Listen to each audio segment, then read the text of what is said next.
Hey, this is John Keevil from Warbringer, and today we're coming at you with a track-by-track overview of the upcoming Warbringer record, Woe to the Vanquished, out March 31st on Napalm Records. So track 1 on the record, which you guys have already heard, is called Silhouettes, and this was the oldest song idea for the record, and a lot of why we chose to open the record with it. Musically, I wanted this one, and the goal was to have it just hit you like a bomb, and to have the structure be a little hollow in places and have it kind of jump around, and I wanted the beat to be unique and just to have it be a unique take on what I would call extreme thrash. And I think the song succeeds in this, and lyrically there's a spine-chilling concept to go with it, which is basically, in short, if an atomic bomb hits you, all that will be left of you is your shadow where you once stood. And this is just horrifying to me, and I thought it was a great concept for a metal song, and it's sadly a reality we all live in.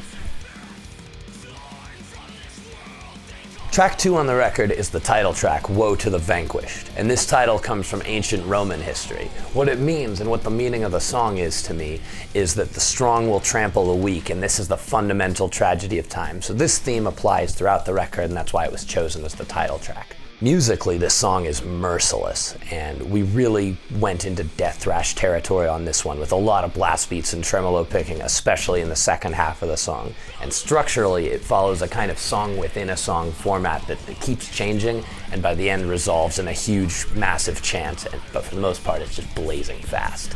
So this one's a real burner, and we hope you guys dig it.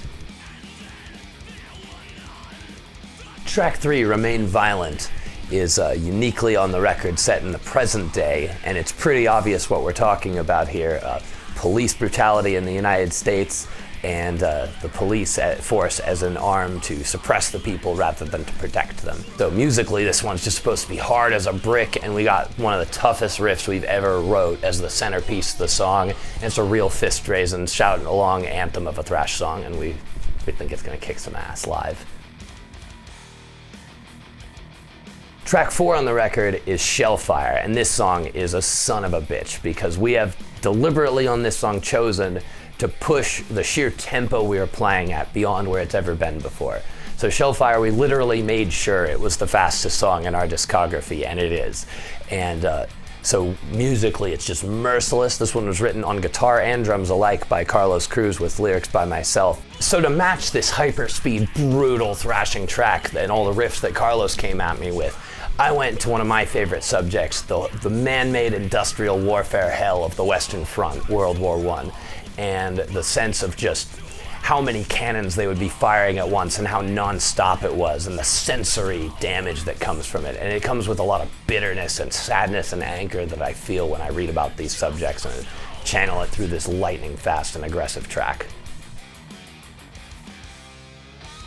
So starting off side B is track 5, Descending Blade. And unlike a lot of the other songs, this isn't about something necessarily real life. It's sort of my own fantasy story about a modern / futuristic sniper. And the music, rather than a lot of the earlier half of the album, which is more of the death thrash variety, this is some straight old school thrash. And it gives it a different vibe, and it fits the more like action movie-esque content of the lyrics, but the lyrics have a story too, and there's a twist which is reflected in the music, which gets a lot faster towards the end, where the killer, while sighting his target, at the end the point of view changes, and it's his last seconds before the bullet of the counter sniper who had sighted him hits his brain, and the song ends abruptly where everything goes black. Which leads us into track 6, Spectral Asylum. Spectral Asylum is not even bound by this world, and I like how it continues after Descending Blade as if this is then what happens to the guy. And it's simply dark fantasy about the idea of being trapped in a realm of blackness, a prison of the mind, if you will, and confronted by the gnawing fears of your own irrational and paranoid thoughts. And we really did a lot of vocal layering on this song and wanted to make it sonically really eerie and creepy, and it has some influence from some black metal type stuff as well as some technical thrash influence from bands such as Coroner that parts are also comparable to. So it's a really unique and kind of cool song, and I think it develops on previous tracks that Warbringer's done, such as Demonic Ecstasy and Leviathan. Track 7 is Divinity of Flesh, and this was really an Adam Carroll composition through and through, and including the lyrical concept comes from him as well.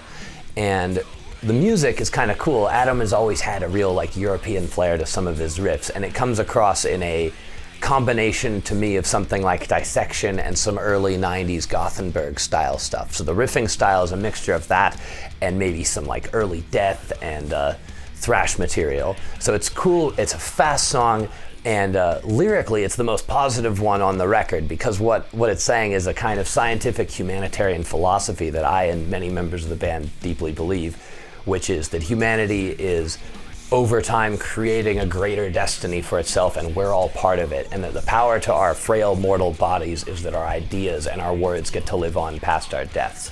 And I feel a personal attachment to this song because as I write these lyrics on it, I am literally recording something that will be around after I'm dead. So, and you can watch this after I'm dead too, Divinity of Flesh. And finally, track 8 on the record is the biggest, most ambitious Warbringer song to date by far. We have the freaking 11-minute epic When the Guns Fell Silent.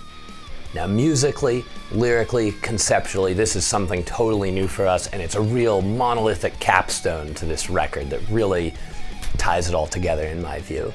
And subject-wise, it's about the end of the First World War, which is a time of spiritual and emotional desolation. And more than talking about dates, names, places, I want to capture what I feel when I read this story, and I want the listener to experience it too.